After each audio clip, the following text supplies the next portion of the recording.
Tampoco los directores y administradores de los hospitales, tanto los del Estado como los privados, tardaron mucho en llamar a la puerta del Ministerio del Ramo, el de Sanidad, para expresar ante los servicios competentes sus inquietudes y sus ansias, las cuales, por extraño que parezca, casi siempre tenían más que ver con cuestiones logísticas que propiamente sanitarias.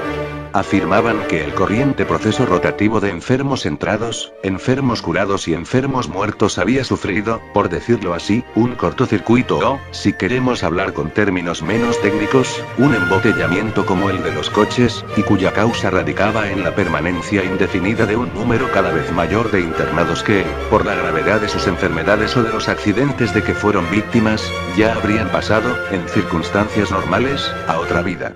La situación es difícil, argumentaban, ya empezamos a colocar a enfermos en los pasillos, o sea, más de lo que era habitual, y todo indica que en menos de una semana nos toparemos no solo con la escasez de camas, sino también, estando repletos los pasillos y las salas, sin saber, por falta de espacio y dificultades de maniobra, dónde colocar las que todavía estén disponibles. Es cierto que hay una manera de resolver el problema, concluían los responsables hospitalarios, aunque esta quizá ofenda de pasada el juramento hipocrático, la decisión, en caso de ser tomada, no podrá ser ni médica ni administrativa, sino política. Como a buen entendedor siempre le ha bastado con media palabra, el ministro de Sanidad, tras haber consultado con el primer ministro, dio salida al siguiente despacho, considerando la imparable sobreocupación de internos que ya comienza a perjudicar seriamente el hasta ahora excelente funcionamiento de nuestro sistema hospitalario y que es la directa consecuencia del creciente número de personas ingresadas en estado de vida suspendida y que así se mantendrán por tiempo indefinido, sin ninguna posibilidad de cura o de simple mejoría, por lo menos hasta que la investigación médica alcance las nuevas metas que se ha propuesto. El gobierno aconseja y recomienda a las direcciones y administraciones de los hospitales que, tras un análisis riguroso, caso por caso, del perfil clínico de los enfermos que se encuentren en esa situación, y confirmándose la irreversibilidad de los respectivos procesos mórbidos, sean entregados a los cuidados de las familias, asumiendo los establecimientos de salud la responsabilidad de asegurarles a los enfermos, sin reserva, todos los tratamientos y exámenes que sus médicos de cabecera todavía juzguen necesarios o aconsejables.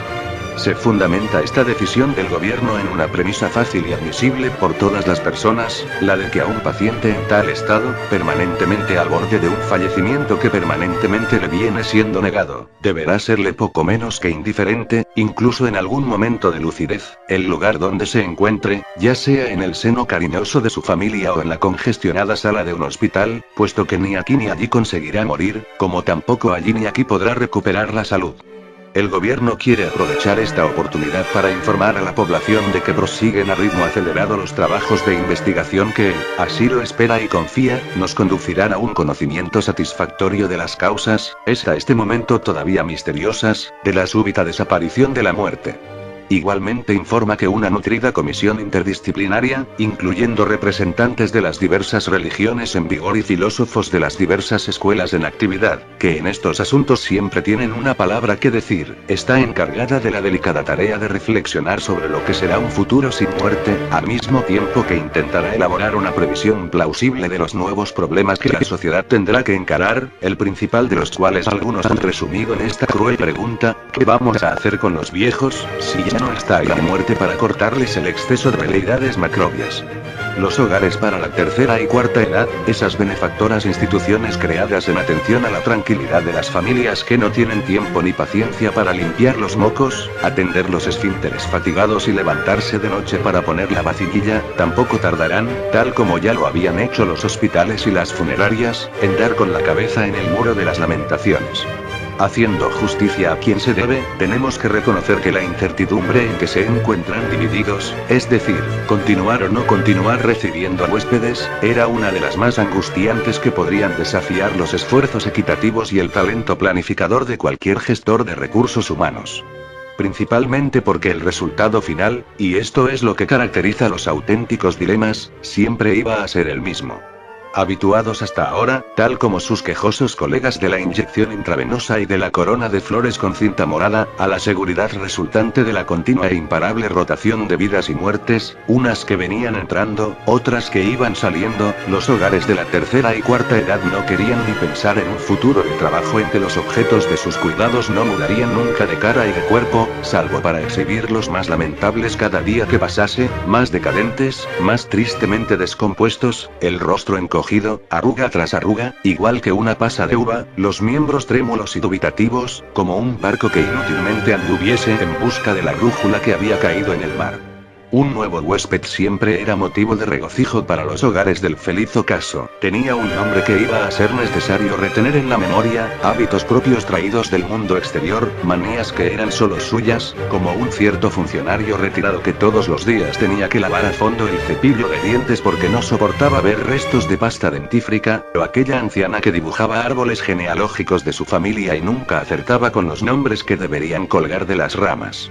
Durante algunas semanas, hasta que la rutina nivelase la atención debida a los internados, él sería el nuevo, el Benjamín del grupo, y lo sería por última vez en su vida, aunque durase tanto como la eternidad, esta que, como del sol suele decirse, brilla para todos los habitantes de este país afortunado, nosotros que veremos extinguirse el astro del día y seguiremos vivos, nadie sabe cómo ni por qué. Ahora, sin embargo, el nuevo huésped, excepto si ocupa alguna vacante que todavía existiera y que redondea el presupuesto del hogar, es alguien cuyo destino se conoce de antemano. No lo veremos salir de aquí para morir en casa o en el hospital, como sucedía en los viejos tiempos, mientras otros huéspedes cerraban con llave apresuradamente la puerta de sus habitaciones, para que la muerte no entrara y se los llevara también a ellos. Ya sabemos que todo esto son cosas de un pasado que no volverá, pero alguien del gobierno tendrá que pensar en nuestra suerte, a nosotros, empresario, gerente y empleados de los hogares del feliz ocaso. El destino que se nos presenta es que no haya nadie que nos recoja cuando llegue la hora en que tengamos que bajar los brazos. Mire que ni siquiera somos señores de lo que de alguna manera también era nuestro, al menos por el trabajo que nos costó durante años y años. Aquí deberá sobreentenderse que los empleados han tomado la palabra. Lo que queremos decir es que no habrá sitio para estos que somos en los hogares del feliz ocaso, salvo si despedimos a unos cuantos huéspedes. Al gobierno se le había ocurrido la misma idea cuando aquel debate sobre la plétora de los hospitales, que la familia reasuma sus obligaciones, dijeron, pero para eso sería necesario que todavía se encontrase en ella alguien con suficiente tino en la cabeza y bastante energía en el resto del cuerpo, dones cuyo plazo de validez, como sabemos por experiencia propia y por el panorama que el mundo ofrece, tienen la duración de un suspiro si lo comparamos con esta eternidad recientemente inaugurada. El remedio, salvo opinión más experta, sería multiplicar los hogares del feliz ocaso, no como hasta ahora, aprovechando viviendas y palacetes que tuvieron tiempos mejores, sino construyendo de raíz grandes edificios, con la forma de un pentágono, por ejemplo, de una torre de Babel, de un laberinto de nosos, primero barrios, después ciudades, después metrópolis, o, usando palabras más crudas, cementerios de vivos en donde la fatal e irrenunciable vejez sería cuidada como Dios quisiera, hasta no se sabe cuándo, pues sus días no tendrán fin. El problema es peliagudo, y sentimos que es nuestro deber llamar la atención de quien por derecho corresponda, porque, con el paso del tiempo, no solo habrá más personas de edad en los hogares del feliz ocaso, sino que también será necesaria cada vez más gente para ocuparse de ellos, resultando que el romboide de las edades dará rápidamente una vuelta de pies a cabeza, una masa gigantesca de viejos en la parte de arriba, siempre creciendo, engullendo como una serpiente pitón a las nuevas generaciones, las cuales, a su vez, convertidas en su mayoría en personal de asistencia y administración de los hogares del feliz ocaso, después de haber empleado la mayor parte de su vida cuidando vejestorios de todas las edades, ya sean las normales, ya sean las matusalénicas, multitudes de padres, abuelos, bisabuelos, trisabuelos, tetrabuelos, pentabuelos, exabuelos, y por ahí, ad infinitum, se unirán, una tras otra, como hojas que se desprenden de los árboles y caen sobre las hojas de los otoños pretéritos, mais les neiges dantan, al hormiguero interminable de los que, poco a poco, consumirán la vida perdiendo los dientes y el pelo, de las legiones de los de la mala vista y mal oído, de los herniados, de los bronquíticos, de los que se fracturaron el cuello del fémur, de los parapléjicos, de los caquéticos, ahora inmóviles inmortales, que no son capaces ni de retener la baba que les chorrea por la barbilla. Ustedes, señores que nos gobiernan, quizá no nos quieran creer, pero lo que se nos viene encima es la peor de las pesadillas que alguna vez un ser humano pudo haber soñado. Ni siquiera en las oscuras cavernas, cuando todo era terror y temblor, se vería una cosa igual. Lo decimos nosotros que tenemos la experiencia del primer hogar del feliz ocaso. Es cierto que entonces todo era muy pequeño, pero para alguna cosa nos ha de servir la imaginación, si quiere que le hablemos con franqueza, con el corazón en la mano. Antes la muerte, señor primer ministro, antes la muerte que semejante suerte. Una terrible amenaza que se avecina pondrá en peligro la supervivencia de nuestra industria, es lo que declaró ante los medios de comunicación social el presidente de la Federación de Compañías de Seguros, refiriéndose a los muchos miles de cartas que, más o menos con idénticas palabras, como si las hubiesen copiado de un modelo único, estaban entrando en los últimos días en las empresas conteniendo una orden de cancelación inmediata de las pólizas de seguros de vida de los respectivos signatarios. Afirmaban estos que, teniendo en cuenta el hecho público y notorio de que la muerte había puesto fin a sus días, era absurdo, por no decir simplemente estúpido, seguir pagando unas primas altísimas que solo servirían, sin ninguna especie de contrapartida, para enriquecer todavía más a las compañías. No estoy para atar perros con longanizas, se desahogaba, en postdata, un asegurado especialmente irritado. Algunos iban más lejos, reclamaban la devolución de las cuantías ya abonadas, pero eso se notaba enseguida que era nada más que un intento, a ver si colaba. A la inevitable pregunta de los periodistas sobre qué pensaban hacer las compañías de seguros para contrarrestar la salva de artillería pesada que de pronto se les vino encima, el presidente de la Federación respondió que, aunque los asesores jurídicos estuvieran, en este preciso momento, estudiando con toda atención la letra pequeña de las pólizas en busca de cualquier posibilidad interpretativa que permitiese, siempre dentro de la más estricta legalidad, claro está, imponer a los asegurados heréticos, incluso contra su voluntad, la obligación de pagar mientras estuvieran vivos, es decir, sempiternamente, lo más probable sería que se llegase a un pacto de consenso, un acuerdo entre caballeros, que consistiría en la inclusión de una breve cláusula en las pólizas, tanto para la rectificación de ahora como para la vigencia futura, en que quedaría establecida la edad de 80 años para muerte obligatoria, obviamente en sentido figurado, se apresuró a añadir el presidente, sonriendo con indulgencia. De esta manera, las compañías cobrarían los premios en la más perfecta normalidad hasta la fecha en que el feliz asegurado cumpliera su 80º aniversario, momento en que, puesto que se había convertido en alguien virtualmente muerto, se procedería al cobro del montante íntegro del seguro, que le sería puntualmente satisfecho. Todavía habría que añadir, y esto no es lo menos interesante, que, en el caso de que así lo deseen, los clientes podrán renovar su contrato por otros 80 años, al final de los cuales, para los efectos debidos, se registraría un segundo óbito, repitiéndose el procedimiento anterior y así sucesivamente. Se oyeron murmullos de admiración y algún conato de aplauso entre los periodistas rápidos en cálculo actuarial, que el presidente agradeció con una inclinación de cabeza. Estratégica y tácticamente, la jugada había sido perfecta, hasta el punto de que al día siguiente comenzaron a llegar cartas a las compañías de seguros dando por nulas y sin efectos las primeras. Todos los asegurados se declaraban dispuestos a aceptar el pacto entre caballeros que se había sugerido, gracias al que se puede decir, sin exageración, que este ha sido uno de esos rarísimos casos en que nadie pierde y todos ganan. Sobre todo las compañías de seguros, salvadas por los pelos de la catástrofe. Se espera que en las próximas elecciones el presidente de la Federación sea reelegido en el cargo que tan brillantemente desempeña. De la primera reunión de la comisión interdisciplinaria se puede decir de todo menos que haya transcurrido bien. La culpa, si el pesado término tiene aquí cabida, la tuvo el dramático memorando que los hogares del feliz ocaso entregaron al gobierno, en especial esa conminatoria frase que remataba, antes la muerte, señor primer ministro, antes la muerte que tal suerte. Cuando los filósofos, divididos, como siempre, en pesimistas y optimistas, unos carrancudos, otros risueños, se disponían a recomenzar por milésima vez la agotadora disputa del vaso del que no se sabe si está medio lleno o medio vacío, disputa que, transferida para la cuestión que los había congregado, se acabaría reduciendo, con toda probabilidad, a un mero inventario de las ventajas o desventajas de estar muerto o de vivir para siempre, los delegados de las religiones se presentaron formando un frente unido común con el que aspiraban a establecer el debate en el único terreno dialéctico que les interesaba, es decir, la aceptación explícita de que la muerte era absolutamente fundamental para la realización del reino de Dios y que, por tanto, cualquier discusión sobre un futuro sin muerte sería absurda además de blasfema, porque implicaría presuponer, inevitablemente, un Dios ausente, por no decir desaparecido. No se trataba de una actitud nueva, el propio cardenal ya apuntó con el dedo el busilis que supondría esta versión teológica de la cuadratura del círculo cuando, en su conversación telefónica con el primer ministro, admitió,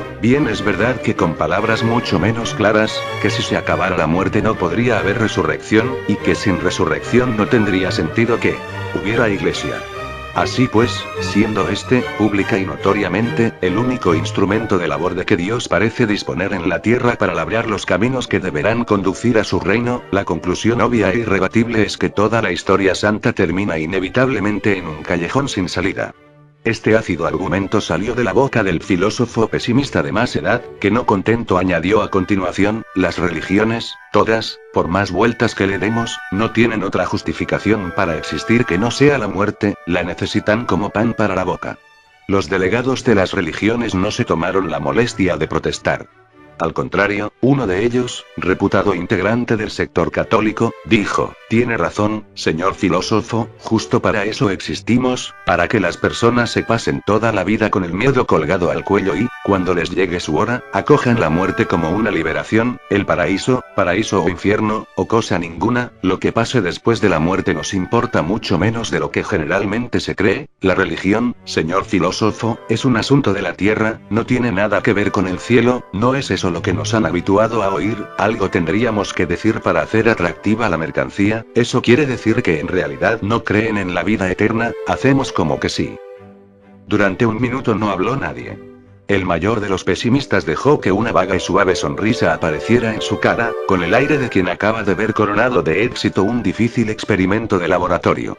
Siendo así, intervino un filósofo del ala optimista, ¿por qué les asusta tanto que la muerte haya acabado? No sabemos si ha acabado, sabemos solo que ha dejado de matar, que no es lo mismo, de acuerdo, pero, dado que la duda no está resuelta, mantengo la pregunta, porque si los seres humanos no muriesen, todo estaría permitido, ¿y eso sería malo?, preguntó el filósofo de más edad, tanto como no permitir nada. Hubo un silencio. A los 8 hombres sentados alrededor de la mesa les había sido encomendado que reflexionasen sobre las consecuencias de un futuro sin muerte y que construyesen a partir de los datos del presente una previsión plausible de las nuevas cuestiones con que la sociedad tendría que enfrentarse, además, excusado será decirlo, del inevitable agravamiento de las cuestiones antiguas.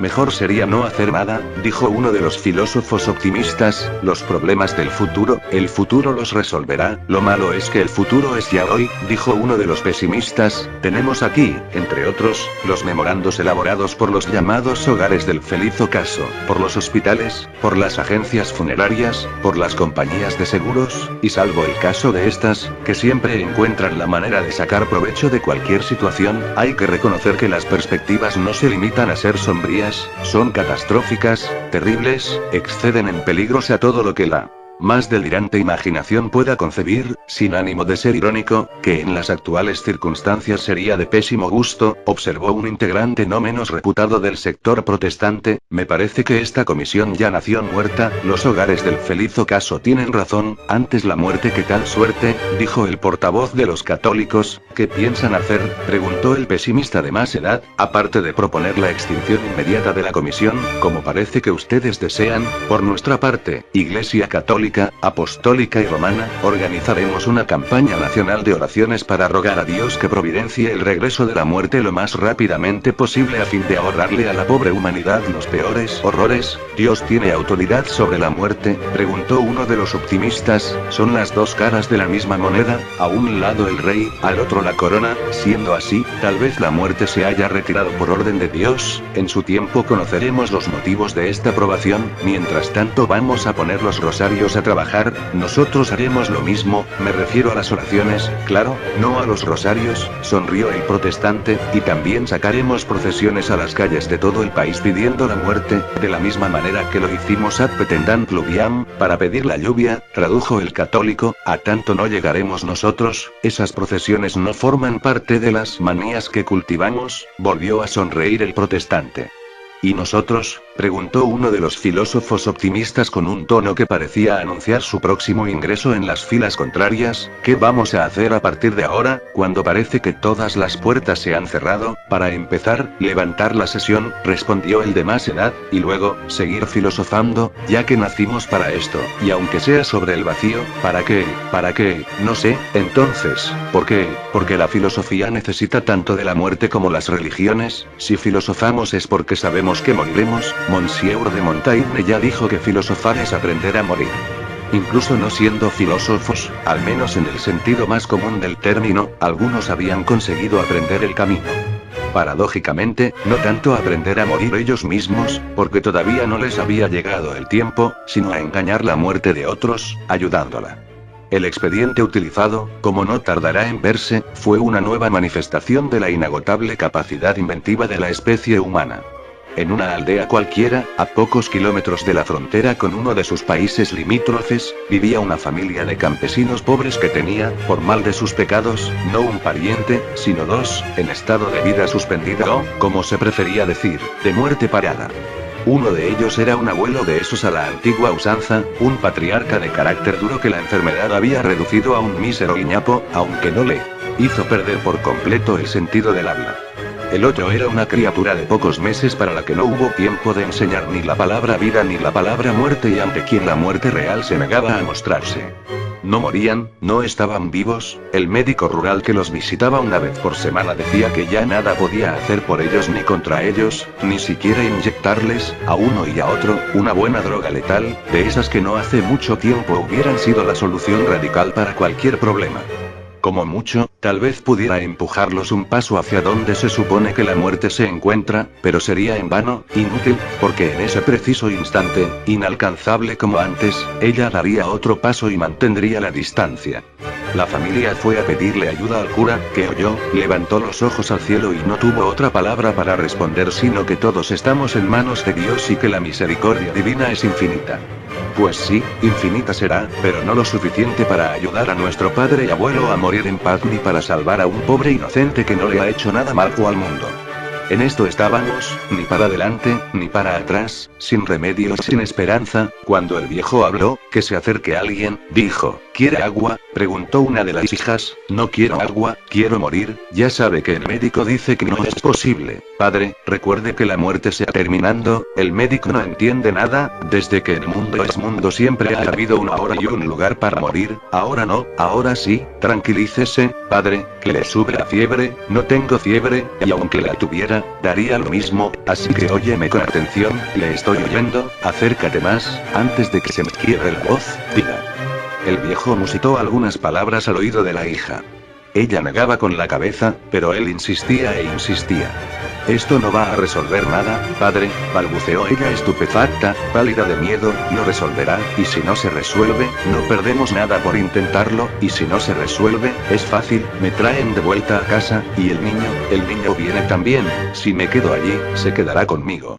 La hija intentó pensar, se le leía en la cara la confusión, y finalmente preguntó, ¿y por qué no los traemos y los enterramos aquí? Imagínate lo que pasaría, 2 muertos en casa en una tierra donde nadie, por más que se haga, consigue morir. ¿Cómo lo explicarías tú? Además, tengo mis dudas de que la muerte, tal como están las cosas, nos dejara entrar. Es una locura, padre, tal vez lo sea, pero no veo otro medio para salir de esta situación. Lo queremos vivo, no muerto, pero no en el estado en que me ves aquí. Un vivo que está muerto, un muerto que parece vivo. Si es así, cumpliremos su voluntad.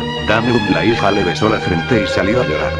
Desde ahí, bañada en lágrimas, fue a anunciar al resto de la familia que el padre había determinado que lo llevasen esa misma noche al otro lado de la frontera, donde, según su idea, la muerte, todavía en vigor en ese país, no tendría más remedio que aceptarlo.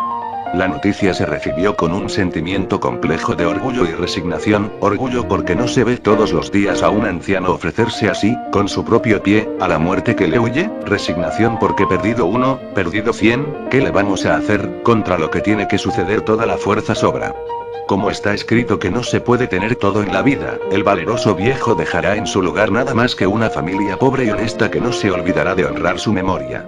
La familia no era solo esta hija que salió a llorar y la criatura que no le había hecho ningún mal al mundo, era también otra hija y el marido respectivo, padres de 3 niños felizmente de buena salud, más una tía soltera a la que se le pasó hace mucho la edad de casarse. El otro yerno, el marido de la hija que salió a llorar, vive en un país distante, emigró para ganarse la vida y mañana sabrá que perdió a la vez al único hijo que tenía y el suegro a quien estimaba. Es así la vida, atando con una mano hasta que llega el día que quita todo con la otra. Que importan poco a este relato los parentescos de unos cuantos campesinos que lo más probable es que no vuelvan a aparecer, lo sabemos mejor que nadie, pero nos ha parecido que no estaría bien, incluso desde un estricto punto de vista técnico-narrativo, despachar en 2 líneas rápidas precisamente a estas personas que van a ser protagonistas de uno de los más dramáticos lances ocurridos en esta, aunque cierta, inverídica historia sobre las intermitencias de la muerte. Ahí están, pues. Apenas nos faltó decir que la tía soltera todavía manifestó una duda. ¿Qué dirán los vecinos?, preguntó, cuando descubran que ya no están aquí aquellos que, sin morir, a la muerte estaban.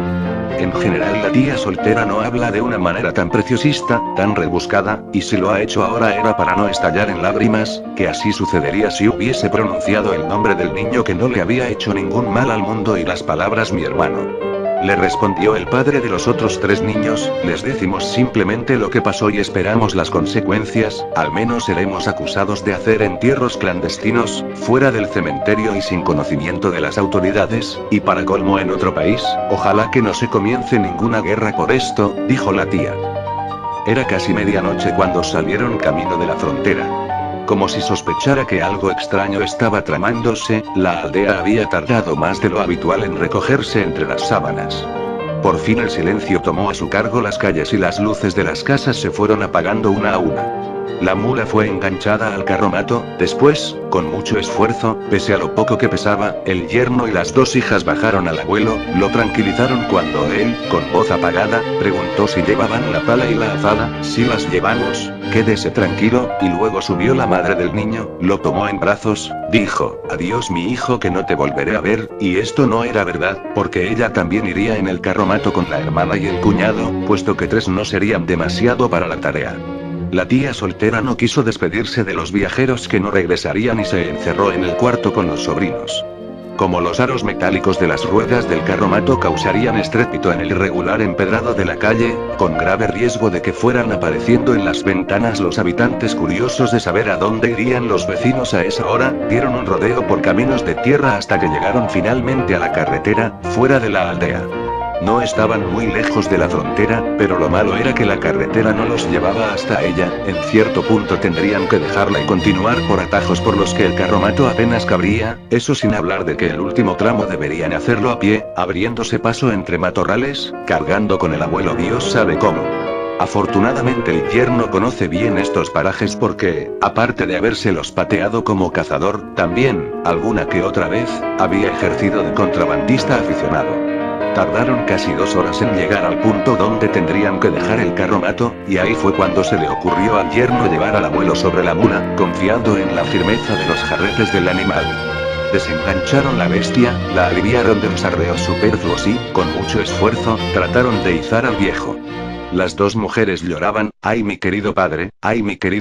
y con las lágrimas se les iba la poca fuerza que todavía les quedaba. El pobre hombre estaba medio inconsciente, como si ya hubiera atravesado el primer umbral de la muerte. No lo conseguiremos, exclamó con desesperación el yerno, pero de súbito se le ocurrió que la solución sería que él montara primero y tirara después del abuelo, que quedaría en la cruz de la mula, delante, lo llevo abrazado, no hay otra manera, vosotras ayudad desde ahí. La madre del niño fue hasta el carromato a arreglar la pequeña manta que lo cubría, no vaya el pobrecito a enfriarse, y regresó junto a la hermana, a la 1, a las 2, a las 3, dijeron, pero fue como si nada, ahora el cuerpo pesaba tanto que parecía de plomo, lo único que pudieron hacer fue dejarlo en el suelo. Entonces sucedió una cosa nunca vista, una especie de milagro, un prodigio, una maravilla. Como si por un instante la ley de la gravedad hubiera sido suspendida o pasara a actuar al contrario, de abajo hacia arriba, el abuelo se escapó suavemente de las manos de las hijas y, por sí mismo, levitando, subió hasta los brazos extendidos del yerno. El cielo, que desde el principio de la noche había estado cubierto de pesadas nubes que amenazaban lluvia, se abrió y dejó aparecer la luna. Ya podemos seguir, dijo el yerno, hablándole a su mujer, tú llevas la mula.